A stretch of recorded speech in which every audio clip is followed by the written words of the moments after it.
사람이 절망에 빠졌을 때 가장 먼저 잃는 것은 돈이 아닙니다. 건강도 아니죠. 가장 먼저 무너지는 것은 미래를 향한 기대, 곧 소망입니다. 내일이 없다고 느껴지는 순간 사람은 심는 일을 멈추게 됩니다. 기다리는 일도 멈추고 또 과거의 것을 보존하는 일도 멈춥니다. 오늘만 버티면 된다. 이렇게 여기는 순간 씨앗도 다 먹어버리고 약속도 접어버리고 준비도 포기합니다. 절망은 단지 마음을 어둡게 만드는 정도가 아니라 사람의 시간 자체를 무너뜨립니다. 내일을 잃어버린 사람은 오늘조차 바르게 살아내기 어렵기 때문이죠. 바로 그런 점에서 오늘 저희가 살펴보는 예레미야 32장과 33장의 말씀은 성경 그 어느 말씀 가운데서도 유난히 낯설고 또 빛나는 말씀이다 라는 생각을 하게 됩니다.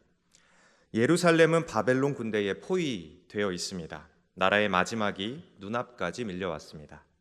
성 밖에는 토성이 쌓이고 성 안에는 칼과 기근과 전염병의 그림자가 드리워져 있습니다. 왕은 두려움 속에 흔들리고 있고 백성은 숨막히는 불안을 견뎌내고 있습니다. 선지자 예레미야 역시 자유로운 몸이 아닙니다. 그는 시위대 뜰에 갇혀 있습니다. 이때 무엇을 해야 합니까? 이 절망적인 상황에 남은 것이라도 움켜쥐고 이 무너지는 판국 속에서 어떻게든 살아남을 길을 찾아야 할 대로 보입니다. 그런데 바로 그때에 하나님께서 예레미야에게 뜻밖의 명령 하나를 내리십니다. 너는 아나돗에 있는 밭을 사라. 어떻게 생각하십니까? 상식 바뀌죠. 계산으로는 절대로 설명되지 않습니다. 비합리적인 명령 같습니다. 그러나 바로 이 납득하기 어려운 명령 안에서 예레미야 32장과 33장을 관통하는 하나님의 뜻이 들어 있습니다. 하나님은 끝처럼 보이는 자리에서 시작을 말씀하시는 분이십니다. 사람들이 정리하려는 자리에서 하나님은 심게 하시고 또 포기하려는 자리에서 보존하게 하시며 사람들이 무너졌다라고 말하는 자리에서 다시 세울 내일을 준비하는 분이시기 때문입니다. 그리고 이 말씀이 오늘 이 고난주간에 더욱 절절하게 다가옵니다.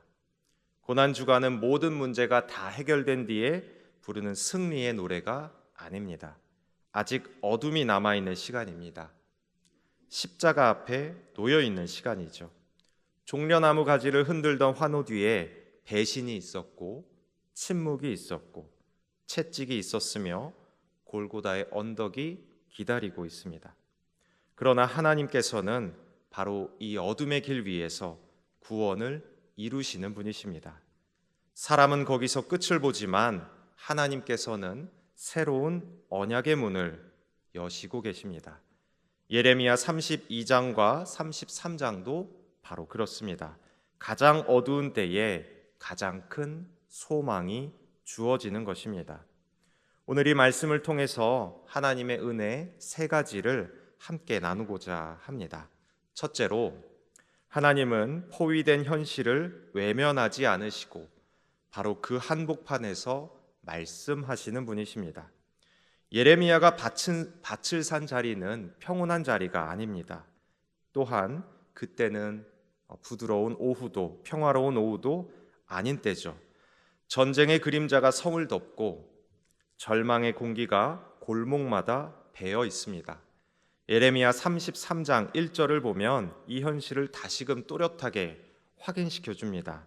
33장 1절에 보면요, 예레미야가 아직 시위대 뜰에 갇혀 있을 때에 여호와의 말씀이 예레미야에게 임하였다라고 말씀하고 있습니다.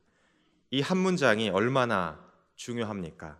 하나님의 말씀은 문제가 다 지나간 뒤에만 오는 것이 아닙니다. 하나님의 음성은 포위가 끝난 뒤에만 들리는 것이 아닙니다. 하나님께서는 포위가 한창인 동안에도 말씀하십니다. 감옥 같은 시간에도 말씀하십니다. 사방이 막힌 자리에서도 말씀하시는 분이십니다. 그런데 우리는 흔히 소망을 이 현실의 반대말처럼 생각합니다. 그래서 믿음이란 현실을 덮어두는 것, 괜찮지 않은데 괜찮다고 말하는 것, 무너졌는데 무너지지 않았다라고 우기는 것처럼 이 소망을 오해할 때가 있습니다. 그러나 성경은 그런 식으로 소망을 말하고 있지 않습니다. 예레미야 32장 후반부를 보면 하나님께서는 유다의 멸망 이유를 분명하게 밝히시는데요. 죄가 원인이었고 우상 숭배와 완고한 불순종이 멸망의 원인이다 라고 말씀합니다. 하나님께서는 죄를 죄가 아니라고 불러주시는 분이 아니십니다. 무너진 것을 아름답다 포장해 주시는 분도 아닙니다. 하나님의 위로는 거짓말이 아닌 셈이죠. 하나님의 소망은 현실 도피가 아니라 먼저 현실을 정직하게 드러내고 그 다음에 현실보다 크신 하나님의 뜻을 말씀하시는 분이십니다. 그래서 우리는 하나님 앞에서 그 사실 그대로 인정해야 합니다. 우리의 가정이 무너지고 있다면 무너지고 있다라고 하나님께 아뢰는 것입니다. 내 마음이 지쳐 있다면 지쳐 있다라고, 관계가 깨어지고 있다면 깨어지고 있다라고 하나님 앞에 정직하게 가지고 나아오는 것입니다. 포위된 현실을 외면하지 않을 때 우리는 비로소 그 현실보다 더 크신 하나님을 만나게 됩니다. 눈을 감는다고 해서 어둠이 사라지는 것이 아니라 하나님을 바라볼 때 비로소 어둠을 통과할 빛이 보이는 것입니다. 두 번째로 하나님께서는 절망의 자리에서 순종과 기도로 소망의 표징을 세우게 하시는 분이십니다. 32장 6절 이하의 말씀을 보면 하나님께서 예레미야에게 말씀하십니다. 숙부의 아들 하나멜이 와서 아나돗의 밭을 사라고 할 것이다. 그리고 실제로 그 일이 일어나게 됩니다. 그때 예레미야가 짧지만 아주 깊은 고백 하나를 하는데요. 내가 이것이 여호와의 말씀인 줄 알았노라. 이 고백이 참 귀합니다. 믿음은 상황을 먼저 보고 의미를 만들어내는 능력이 아닙니다.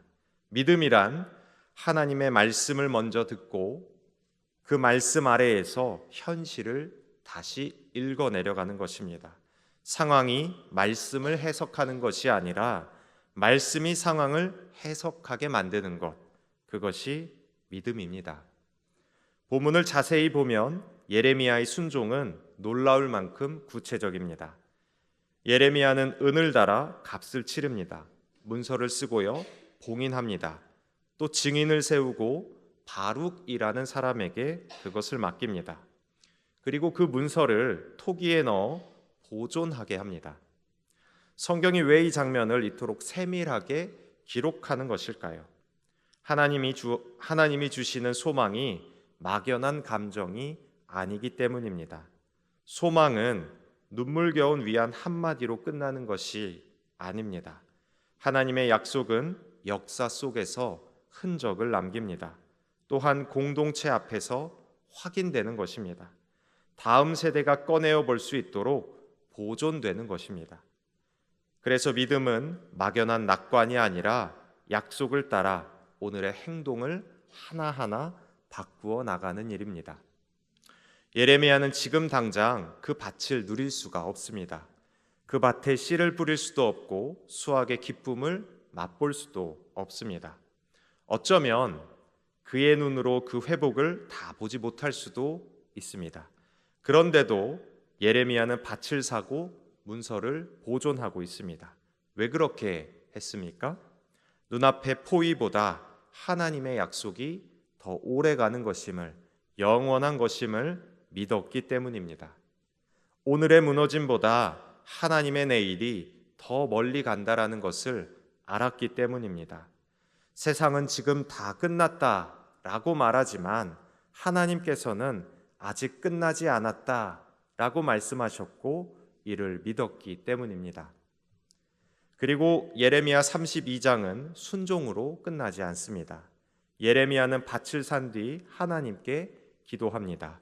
순종한 뒤에도 그는 여전히 묻고 있고 여전히 부르짖고 여전히 하나님 앞에 엎드립니다. 그때 예레미야 33장 3절의 말씀을 보면 하나님께서 말씀하시죠. 너는 내게 부르짖으라.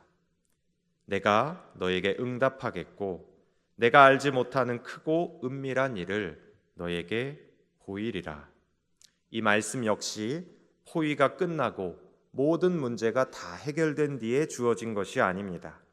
아직 성은 둘러싸여 있고 선지자 예레미야는 갇혀 있습니다. 그 한복판에서 하나님께서는 부르짖으라 라고 말씀하십니다. 그러므로 기도란 형편이 좋아진 사람의 여유로움이 아닙니다. 기도란 길이 막힌 사람이 붙드는 하나님께 통하는 하늘의 문인 줄 믿습니다. 사방이 닫힌 것처럼 보일 때에도 위에는 열려 있다. 하나님께서는 나와 함께 계시다라는 믿는 행위가 기도인 줄 믿습니다. 이 시간 우리가 해야 할 일도 다르지 않습니다. 분주함이 많아질수록 기도를 더 붙들어야 하고 마음이 흩어질수록 말씀을 더 가까이 해야 하며 현실이 답답할수록 예배의 자리를 더 사모하며 소중히 여겨야 합니다. 눈앞의 형편이 여전히 어두워도 하나님의 백성은 그 어둠 속에서 무릎을 꿇습니다.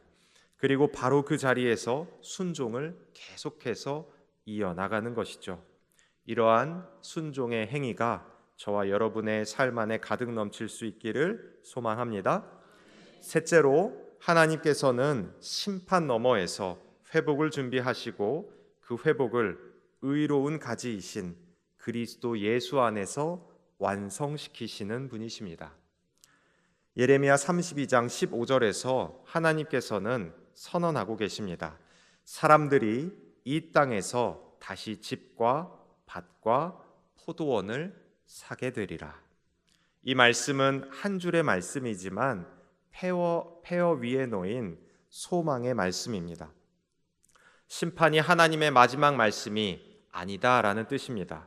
무너짐이 끝이 아니다라는 것이죠. 황무지에도 다시 사람이 살 것이고 끊어진 일상도 다시 이어질 것이며 폐허가 된 땅에도 다시 하나님의 손길이 닿을 것이다라고 말씀은 이야기하고 있습니다. 그리고 예레미야 33장에서는 이 하나님의 약속이 더 넓고 더 깊게 펼쳐집니다. 하나님은 그 성에 치료와 또한 고침을 베푸시겠다라고 말씀하십니다. 평안과 진실의 풍성함을 나타내겠다라고 말씀하시는 것이죠. 흩어진 백성을 다시 모으고 죄를 깨끗하게 하시며 다시금 기쁨의 소리와 감사의 소리가 들리게 하시겠다라고 약속하십니다. 한때 심판의 무게 아래 신음하던 그 성읍이 다시 찬송하며 하나님께 영광 돌리게 될 것이다 라고 말씀하는 것이죠. 예레미야 33장의 가장 하이라이트는 14절 이하의 말씀입니다. 하나님께서는 내가 이스라엘 집과 유다 집에 대하여 말한 그 선한 말을 성취할 날이 이르리라 라고 하시면서 다윗에게 하신 약속을 기억하고 계십니다. 그리고 말씀하시죠. 내가 다윗에게서 한 의로운 가지가 나게 하리니. 이 약속은 단지 포로 귀환에 대한 약속으로만 머물지 않습니다. 하나님께서는 더 깊은 회복, 더 근원적인 구원, 더 완전한 왕을 준비하고 계시는 분이십니다. 예레미야 32장에 밭을 매입하는 행위가 회복의 표징이라면 예레미야 33장에 나온 이 의로운 가지는 회복의 근거입니다. 왜 다시 집과 밭과 포도원을 사게 됩니까? 왜 다시 기쁨의 소리가 들리게 되는 것입니까? 왜 다시 죄사함과 평안이 가능한 것입니까? 하나님께서 다윗의 줄기에서 참된 왕 그리스도를 일으키신다 약속하셨기 때문입니다. 예레미야는 포위된 성 안에서 이 반문서를 토기에 넣어서 보존하였습니다. 하나님께서 미래를 포기하지 않으셨기 때문입니다. 이와 같이 하나님께서는 십자가를 통해 영원한 구원의 약속을 확증하신 분이십니다. 우리가 이제 고난 주간을 통해 예수님의 십자가 은혜를 묵상하게 될 텐데, 이 십자가 은혜에 묵상하는 모든 과정이 마지막이 아닙니다. 하나님의 약속의 말씀은 언제나 회복의 과정이고 우리에게 은혜로 주어진 선물인 줄 믿습니다. 사랑하는 성도 여러분, 예레미야 32장과 33장은 포위가 끝난 뒤에 들려온 말씀이 아닙니다. 포위가 한창일 때에 주어진 말씀입니다. 그러므로 믿음이란 현실을 부정하는 태도가 아닙니다. 믿음이란 현실보다 더 크고 더 깊고 더 오래가는 하나님의 약속을 붙드는 것입니다. 그러므로 우리는 포위된 현실 속에서도 낙심하지 않아야 하겠습니다. 눈앞에 문제가 남아 있어도 예배를 멈추지 않아야 하고, 아직 길이 다 보이지 않을지라도 기도를 멈추지 말아야 합니다. 아직 회복이 완성되지 않았을지라도 말씀을 붙들어야 하는 것입니다. 성은 무너질 수 있어도 약속은 무너지지 않습니다. 시대는 흔들릴 수 있어도 하나님의 말씀은 사라지지 않습니다. 사람의 계획은 막힐 수 있어도 하나님의 뜻은 결코 막히지 않습니다. 이 고난 주간에 우리 모두가 주님의 십자가 앞에 더 낮아지기를 바랍니다. 예레미야처럼 포위된 현실 속에서도 순종하기를 소망합니다. 또한 예레미야 33장의 약속처럼 하나님께 부르짖는 시간 될 수 있기를 바랍니다. 그리고 의로운 가지이신 예수 그리스도를 더욱더 붙들기를 바랍니다.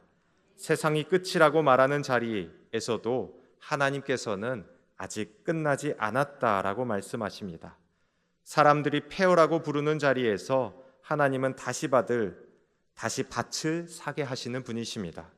사람들이 어둠이라고 말하는 자리에서 하나님께서는 부활의 아침을 준비하시는 분이십니다. 그러므로 사랑하는 성도 여러분, 오늘도 믿음으로 각자의 삶의 자리에서 밭을 사시기 바랍니다. 오늘도 기도로 문서를 보존하시길 바랍니다. 오늘도 약속을 포기하지 마시기 바랍니다. 하나님께서는 아직 끝내지 않으셨습니다. 그리고 그 하나님께서는 우리에게 예수 그리스도 안에서 반드시 당신의 선한 말씀이 이루어질 것이다 라고 약속하시는 분이십니다. 그 믿음으로 이 고난 주간을 지나 십자가를 통과하며 부활의 아침을 바라보는 저와 여러분 될 수 있기를 주님의 이름으로 소망합니다. 더불어 하나님께서 베풀어 주신 은혜의 소망 가지고 담대히 하루하루를 간절히 소망함으로 살아갈 수 있는 저와 여러분 될 수 있기를 간절히 소망합니다. 이제 하나님의 말씀 함께 읽도록 하겠습니다.